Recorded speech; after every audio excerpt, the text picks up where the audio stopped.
Welcome to Beat Everyone. I'm Ben Flanagan with AL.com. You know, we talked about it earlier this week, but it's just pure chaos right now in college football, and somehow Alabama is out of it, at least mostly. There are ways that this chaos is connecting to Alabama, and there could be enough of a ripple effect and a chain reaction that disrupts this wave that Alabama fans are enjoying right now.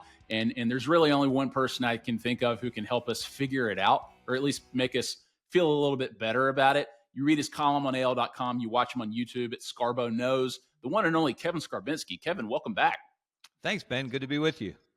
Kevin, most important thing we'll talk about today, it's Halloween week. Favorite Halloween candy growing up or right now in your adulthood? What's your go-to? Oh, Swedish fish.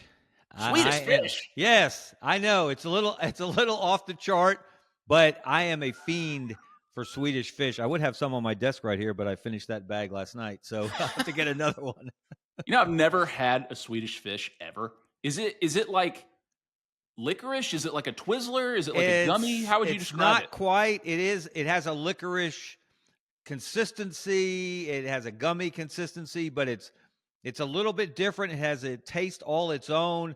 It's a burst of flavor in your mouth every bite. And all right, and unfortunately for me, it's my go-to while I'm writing, and I consume far too many of those little red bites of delight.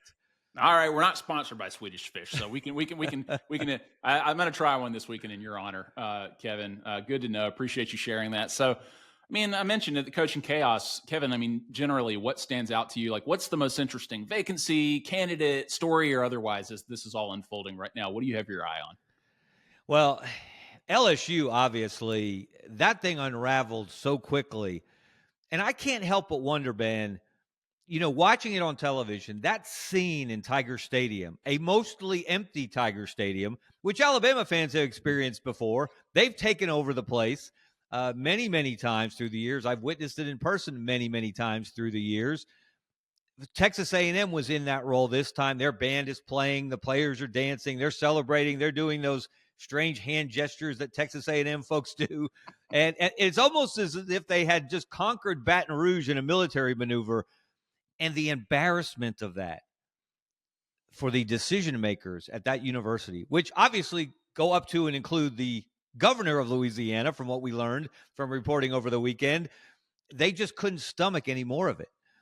You know, most times if you're 20 games over 500 overall, as Brian Kelly was, and you have a winning record in SEC play, he was +9 in conference games, you know, you would think you'd be safe, but nobody's safe anymore, it appears, for very long if things go wrong, and they certainly went wrong for Brian Kelly. And now, what a wrench to throw into the coaching carousel, because everybody will tell you, and I go back to Jimmy Sexton, who, of course, the agent to the Stars, agent to Nick Saban when we first got to really know him in this state. And one of the things that Jimmy Sexton does, besides count his money, is he presents packets of information. At least I know he's done this in the past. I know he did it with Nick Saban. He did it with Nick Saban when he was considering leaving Michigan State for LSU. And what he pointed out was, at that time, LSU put more players, or the state of Louisiana, I should say, put more players in the NFL than any state in the country per capita. And that got Nick Saban's attention in a major way, because he knew he could recruit in that state. He knew that was his best talent. He knew he didn't have another in-state rival on that level, the way you have in this state, the way you have in a lot of other states in the SEC footprint. So that's really what helped sell Nick Saban on LSU. That hasn't changed. LSU, I don't know the exact numbers now, but they're still turning out a lot of FBS quality football players. And Tulane, for all the good things that John Summerall has done there, they're not on the same level. So LSU pretty much gets its pick, especially now that Nick Saban's no longer recruiting there. They pretty much get their pick from that state. So that's going to make that job really attractive to some high-level coaches. So would you say that LSU kind of has the first pick in the draft, so to speak? Like everybody's kind of watching, what is LSU going to do? Then we'll know who is available, like what the pool looks like at that point. You think LSU is the most, I guess, sought-after job among all of these? I know that fit is everything, but I heard somebody say earlier this way, I think it was Andy Staples who said it this week, who said, if you win, you're a fit, right? Yeah. So culturally, it doesn't really matter as long as you're winning or losing. What do you think is the best job? Is it LSU? I think some people would look at it that way, but it really does come down to the individual coach. What is important to them? What do they want out of this profession, where they are at this stage in their career in this profession? And of course, the number one candidate that everyone seems to want is Lane Kiffin. Mm-hmm. What does Lane Kiffin want? And are you going to have the patience if you're Florida, which we know seems to be all in the Kiffin sweepstakes, and LSU may join that crowd? Are you willing to wait? Because Ole Miss is almost certainly going to be in the playoff. Are you going to have the same patience that Alabama started out with when after Nick Saban in 2006? And then some people got nervous, some of the decision makers. There was the off-ramp toward Rich Rodriguez, and thankfully for Alabama, that blew up, and they went right back. I remember reporting this at the time. The day that it came out, it was a Friday, that Rich Rodriguez had told Alabama no, despite what his agent had indicated the night before, that they had a deal in principle. And there were communications between the Saban camp and the Alabama camp. And Nick Saban, through other channels, basically told Alabama, you wouldn't be in this mess if you listened to me in the first place. I'm interested in the job, but you got to wait until the Dolphins season is over. And Mal Moore prevailed upon those skittish, nervous Nellies in the Alabama decision-making chain to wait and be patient. And they did, and they got their man. So is Florida willing to be patient? Is LSU willing to be patient? What is the risk there? If you are patient and you wait, and Ole Miss makes a playoff run deep into January, now we've got one portal, starts January 2nd. You're going to miss the high school signing period, early December. I've always said, though, you can't make your decisions in haste based on a recruiting cycle. You're much better off waiting and getting the right guy, even if it takes you into January, even if it impacts your recruiting this year.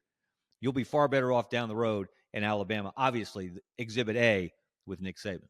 What about Kiffin? Let's stick with him for just a second, because it seems like he is going to have his pick of the litter with these jobs. He seems to be the number one candidate in the eyes of everybody. He's obviously the first name, as you just said, everybody's talking about, and for good reason, right? We know what Lane Kiffin is capable of, and he's done good things at Ole Miss, although people are still kind of harping on what he hasn't done as a coach in terms of winning a division, winning a conference championship, making the playoff as a head coach. And so he still has a ways to go. But like you said, Ole Miss is probably on track to do that right now.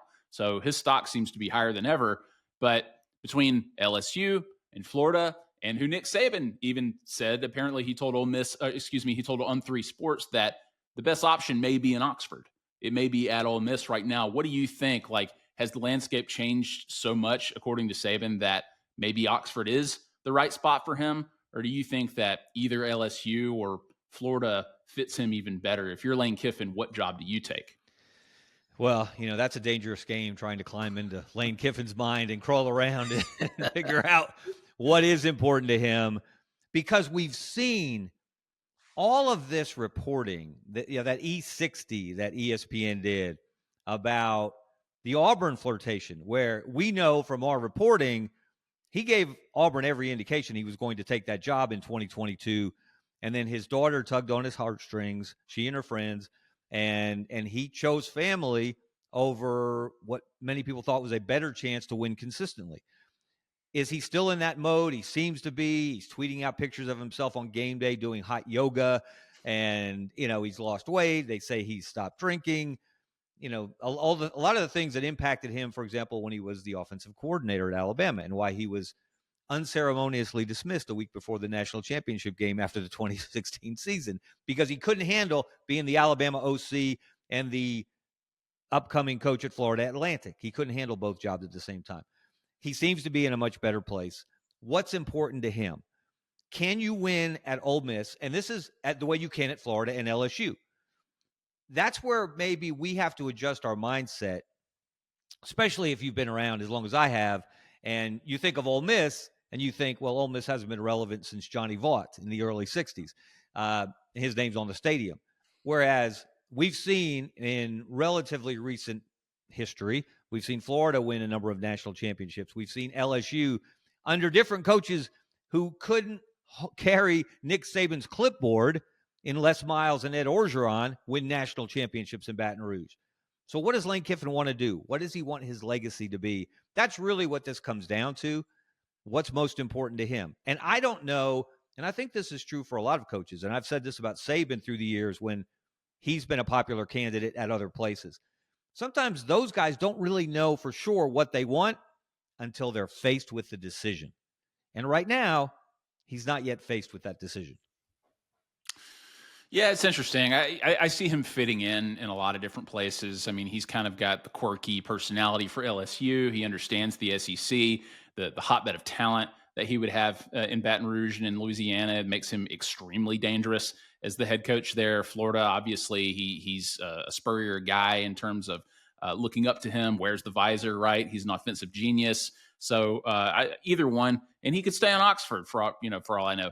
But let's focus on the Alabama angles here for just a minute, because there might be more than people realize, Kevin. Like, first, if he keeps calling the plays the way that he has so far this season, I wonder, do you see Ryan Grubb as a potential candidate for any head coaching jobs in college? Well, he keeps making calls like he did down the stretch at South Carolina, that 2-point play, for example, and then the winning touchdown play. He's going to be on a lot of people's radar. He didn't do a bad job his 1 year in the NFL when he took that off ramp rather than joining Kalen DeBoer immediately in Tuscaloosa. But he's got that experience that's valuable. And I got to believe if they continue to perform at this level, and they still haven't played their best game. I keep telling people this. Alabama did win 4 consecutive games on 4 consecutive weekends against ranked opponents, which nobody in the history of the SEC had ever done. And then they had that trap game at South Carolina, and they were pushing that big rock up that steep hill, and they looked dead in the water, and everything was against them, and sandstorms banging in your ear hole, and that mad rooster's crowing at the top of his lungs, and the students are gathering to storm the field. For them to do what they did under those conditions at the end of that gauntlet tells me a lot about Kalen DeBoer, that staff, those players, that they trust each other. And they trust each other in critical moments. And I think that can take this team a long way. And if it does, the more they win, the more popular Ryan Grubb will become. And that's something that Kalen DeBoer will have to deal with if and when that time comes. For coordinators like Grubb, it's a matter of if, not it's a matter of when, not if, right? It's just a matter of time.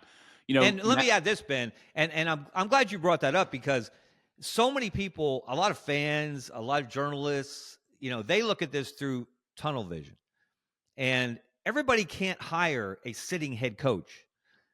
Power 5 head coaches, SEC head coaches, don't often leave their current positions if they have a good position. So you have to have some vision among your decision makers, starting with your athletics director, to find maybe a diamond in the rough, maybe a guy who's been a head coach, like a Curt Cignetti, who we remember from his days at Alabama under Nick Saban as the wide receivers coach, who's coaching at a lower level. And you see the possibilities that he would bring. Or you see the future with a coordinator who's never been a head coach. Look at some of the best coaches in the country. The only 3 head coaches still active that have won national championships, they had no head coaching experience when they got the jobs they're in now. Ryan Day at Ohio State, Kirby Smart at Georgia, and, of course, Dabo Swinney at Clemson.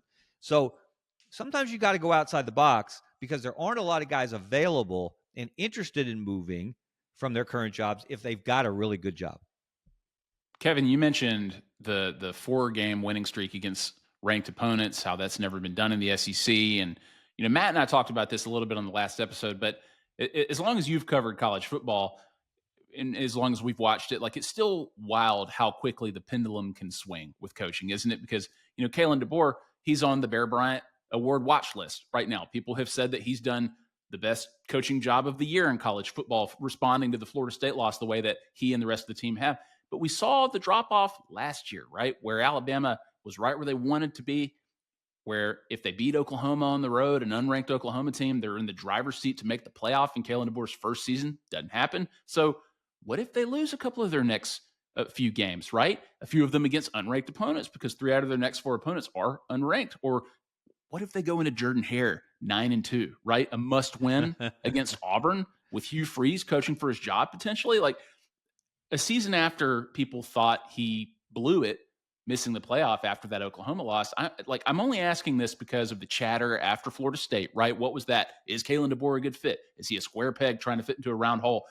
And with what we're seeing now, with all of this turnover and all of these insane buyouts, like his circumstance is obviously a little different now. But do you think that Kalen DeBoer's earned enough goodwill this year that if things do go south, which they could, who knows, people would still like what they've seen from him and what he's building in Tuscaloosa? Well, it would be a letdown, certainly, on the trajectory that they're on at the moment. If they were to drop another game or two, if they were to somehow miss out on the playoff again, not make it to Atlanta for the SEC championship game, because it's all set up for them. And they set it up for themselves by the way they've played over the last month. So you could still disappoint a lot of people in a serious way in a very quick fashion.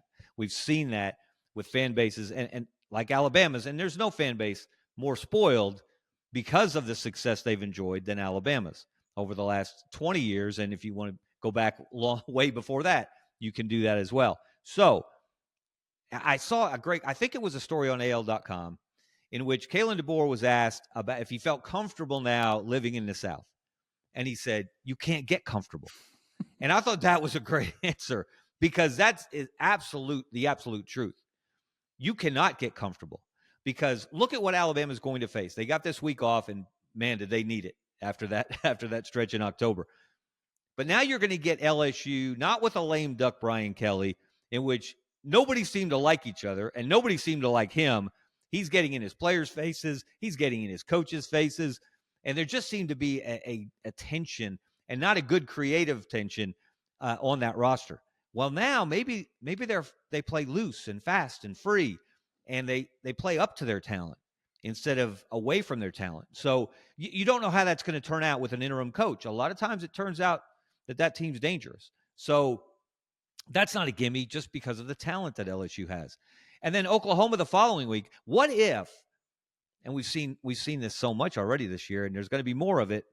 Okay, Brent Venables started this year out on the hot seat, and then they got off to a hot start, and then John Mateer got hurt, and then they lost a couple games, and he hasn't been the same since.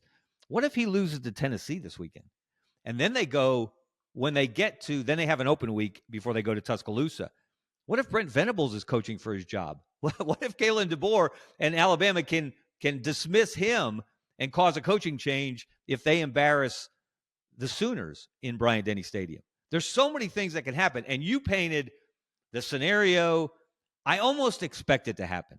Given the history of the Iron Bowl, drama is its middle name. And whatever crazy, unforeseen, off the chain situation that can unravel is going to happen in the Iron Bowl. It's almost a given at this point. And you freeze, say Auburn, all right, say they beat Kentucky. Well, if they don't, who knows what happens next week. But say they beat Kentucky, they lose to Vanderbilt, they beat their FCS punching bag Mercer, and then you freeze his coaching for his job against Alabama in Jordan-Hare Stadium. Maybe Auburn Jesus awakens from his nap and makes a reappearance. Maybe Auburn musters some kind of offense. Maybe Ashton Daniels is the answer at quarterback. Who knows? But that is a very likely scenario that Alabama rolls in there 10-1. They've already punched their ticket to Atlanta. They've already assured themselves of a playoff berth. But Auburn's got everything to play for. I'm almost penciling it in at this point, Ben.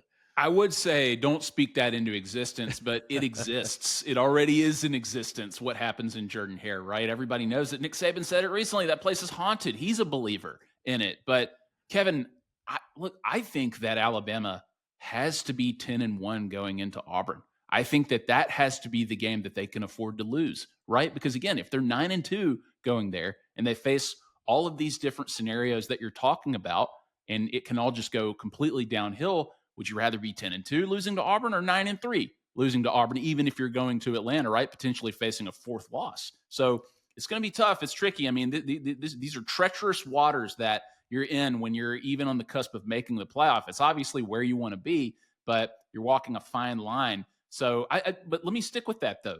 Just again, put your predictor hat on here. Do you think Hugh Freeze makes it to the Iron Bowl, does Auburn let him try to save his job by beating Alabama? You wrote a column about this recently. People should go read it, but I'll put you on the spot right now. The sense that I'm getting now is they want to see him finish out the season. I don't think they've decided that he's coming back next year. And if you read the comments from John Cohen, he talked to a former colleague of ours, Brandon Marcello. We used to work with at AL.com, one of the most respected and connected guys in college football journalism. He's with CBS Sports now, and he talked to John Cohen after the Arkansas game. Some very curious quotes, and I discussed this at some length in my most recent episode of my podcast, Scarbo Knows, as you mentioned. You can find that on YouTube, of course. And he did not, and still has not, given Hugh Freeze a vote of confidence. Even though Hugh Freeze said last week when he was asked about it, he would like to have a vote of confidence. I'm not sure Hugh understands what usually happens after you get a vote of confidence, but he hasn't gotten one. And what John Cohen said after the game made me think, he said they've got to keep progressing. They've got to keep getting better. The offense struggled again in the second half. They've had a chance to win every single game they've played. And then he repeated it for emphasis, every single game we've played, which tells me if you're good enough to be in contention to win these games and you can't find a way to win these games and you keep finding ways to lose these games, and the only reason they beat Arkansas, they scored one offensive touchdown, by the way, is that Taylon Green imploded. Arkansas turned the ball over 4 times in the fourth quarter. The Auburn defense decided, we're tired of this nonsense. We're just going to do this ourselves. And what a great story, Alex McPherson going 6 for 6 on field goals, and that was the difference in the game. So, I really think that Hugh Freeze is still coaching for his job. I am sticking to my long-held belief that I will be surprised if he is the Auburn coach in 2026, given what's coming the rest of this season. I don't see them beating Vanderbilt. I don't see them beating Alabama. All the voodoo and haunted house nonsense that we've seen in the past, notwithstanding. So I'll be surprised if he's back at Auburn next year. And that's where this whole idea of, well, there are all these other jobs open. How can we fire our coach now? How can we go looking when LSU's looking and Penn State's looking and Florida's looking? My answer to that is, if you can't compete on the coaching carousel, how are you going to compete on the field? When you put it like that, Kevin, and we're talking Auburn here on an Alabama podcast, but I mean, it matters because it makes the Iron Bowl that much more important, right? If he's coaching for his job, the stakes could not be higher. Alabama needs the win to make the playoff potentially. So the Iron Bowl, guess what? It's a big game. Again, Kevin, we keep hearing people say, go ahead, buy the lottery ticket, make the phone call at least, make Nick Saban an offer he can't refuse, just to say that you did it, right? Because what if? What if, right? Saban even joked recently that there might be a number for Miss Terry, and I'm sure him too, that might leave the door open just a little bit. But Kevin, do you buy at all that Nick Saban could be in the mix for LSU or any program in America? I don't believe that he would come out of the word retirement comes to mind, but he's not really retired. He's just not coaching anymore. He's still working. Obviously, we get to hear him talk about college football several times a week in different forums. I don't think he would return to coach anywhere. However, if I'm LSU, I do know this. LSU meant a lot to Nick Saban. He developed a lot of close friendships and relationships there that he maintained through the years, all the years he was in Tuscaloosa. He feels very fondly about that state, that university, that football program. He built that football program, showed it what it was capable of. So if I'm LSU, if I'm the governor of Louisiana, I might put in a phone call to Nick one day or to Jimmy Sexton first, perhaps, and say, okay, what number would make him think? What number would at least get him to answer the phone and have a conversation? Is it $15 million a year? Is it $20 million a year? Whatever the number is, I'm going to use that number, and I'm going to get it on the phone with Nick Saban. And I'm going to say, okay, look, give us 4 years, because the 3 LSU coaches, Saban, Miles, and Orgeron, they all won a national championship within 4 years in Baton Rouge. Nick, give us 4 years. Get us back to the top of the mountain. We'll build a statue for you outside the stadium. You'll be the only person in the history of sports with your statue outside of 2 stadiums. Wait a minute. That might not be right. Bobby Bowden has a statue outside of Samford, outside of their football stadium, and Florida State's. But they're both not SEC programs. Right. Imagine Nick Saban having a statue outside of Tiger Stadium as well as Bryant-Denny Stadium. Those are the kind of things that I think might get his attention. Who knows? Yeah. All he can do is say no, right? Exactly. I think you have to make the call, like, even if you get laughed off of the phone, right? Like, and like you said, his affinity for LSU has been very apparent for a long time. He would talk glowingly about LSU while he was the Alabama coach. He still talks about it. I mean, he said it on a podcast before. What's your biggest regret? Leaving college coaching, leaving LSU specifically. So I think if there is one team, one program that has a shot, 1 in a million shot, it's probably LSU at this point. So last thing, we'll ask one more Alabama question. What's your biggest question for Kalen DeBoer and his team during the bye week? They get LSU and Tuscaloosa when they come back, but as we near this final stretch of the season, what does Kevin Scarbinsky wonder about Alabama? Can they figure out a way to run the ball?